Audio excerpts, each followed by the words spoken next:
community-based research where I can engage with the communities and discuss ways to talk about the issues that they have in the community and how they want the issues to be resolved. I like research where the communities can make decisions on what they think is important and what they think should be done in their communities. I know you've published extensively. Can you tell us something about your publications? My first research paper that is very much cited is on a critique of HIV/AIDS research in Africa. That was one of the articles that got me into the world map. And in that article, I critiqued Western ways of knowing and Western ways of doing research and doing HIV/AIDS in research. My argument was that there was a lot of stereotyping about Africans, and that these stereotyping and deficit thinking about Africans got into the way of the research, and in the process what we got was not the reality that can be recognized by the Africans. My first textbook, which was also read internationally, was on research methods for adult educators in Africa. It was in this research book that I started challenging the ways that we do research in Africa. But it was during the writing of this book that I now got ideas about my book, which is the most popular book of all my books, Indigenous Research Methodologies. I love that book so much. It's one of the best in the area of indigenous research. Thank you for writing it. But anyway, sorry for interrupting you. Yeah, but you know, that book was prompted by comments from one of the editors of the book on a research method for adult educators in Africa. One of the editors, when I was talking about why I think it was important for Africans to theorize, then he wrote a comment and said I should forget about Africans theorizing about research. And he went on to say that in any case, research is a Western phenomenon, and I will have to wait to promote that Africanness. And then of course I wrote to him and I wrote back and said, watch out for my next book. And so I sat down for 5 years and wrote the book Indigenous Research Methodologies. For that book, I really thank the reviewers, because there were several reviewers, about 7 or 8 or so. They would write and challenge me and ask me to reflect, and I thought it was a good way of also developing scholarship among Africans, because it was a SAGE book. SAGE is an American publisher. They have their standards, but you know, the good thing is that they were promoting these ideas about bringing knowledges that have been marginalized to the center of the debate on research methods, and I think they continue to do so. So I think other publishers should learn from SAGE, and I think really SAGE is doing a good job, because if you look at some of their publications, you realize that there is a lot of that radical literature on especially doing research that promote marginalized voices. Thank you once more for that excellent analysis. Are you working on a new edition or? Yes, the new edition should have come out in 2016, but I was challenged health-wise, and my publishers, they were so nice. They said to me, take care of yourself first, and then other things will fall in later. So I'm in the process. It shouldn't be taking me long, but I keep on saying, oh my God, there's so much that has happened since I wrote the book, and I think I'm taking too long to get the publication out, but it should be out by next year. Okay, I look forward to that. Thank you. So, what got you interested in indigenous knowledge research?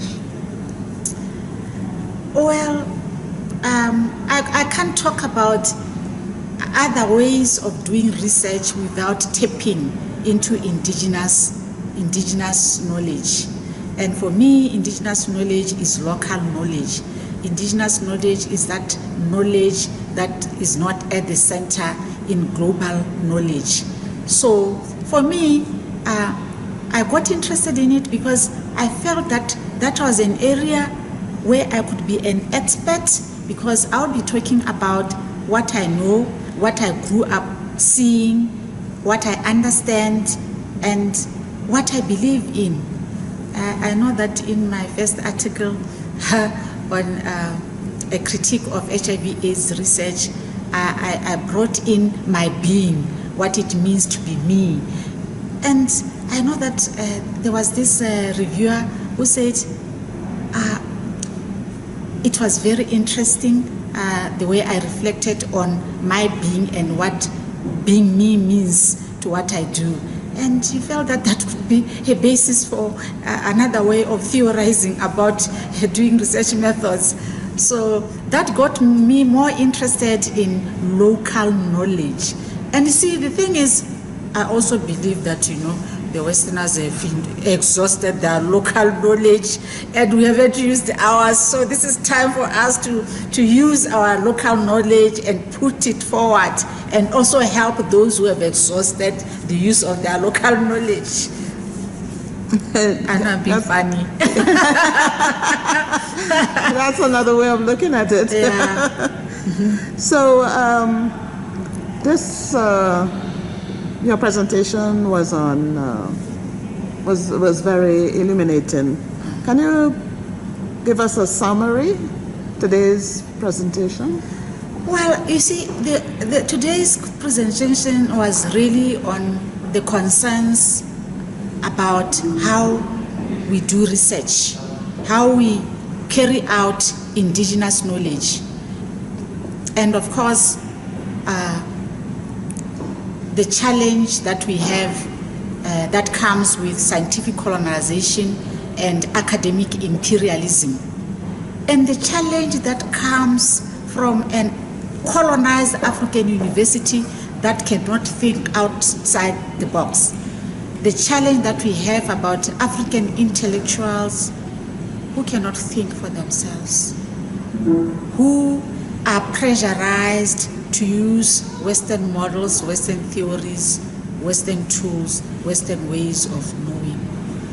It was about ways in which we can begin to theorize about indigenous research methods and to think and plan research that is informed by indigenous research methodologies. And these indigenous research methodologies being methodologies, a family of methodologies that derive assumptions about reality, about knowledge, about values from African philosophies, from African worldviews, and from the African history of colonization, such that when we do research, we also think about the African Renaissance, being an African, what it means to be an African, and that being an African does not stay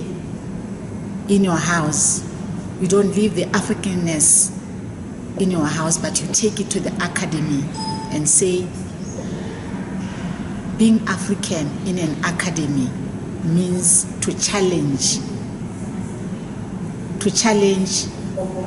to critique, and to think about research in a different way.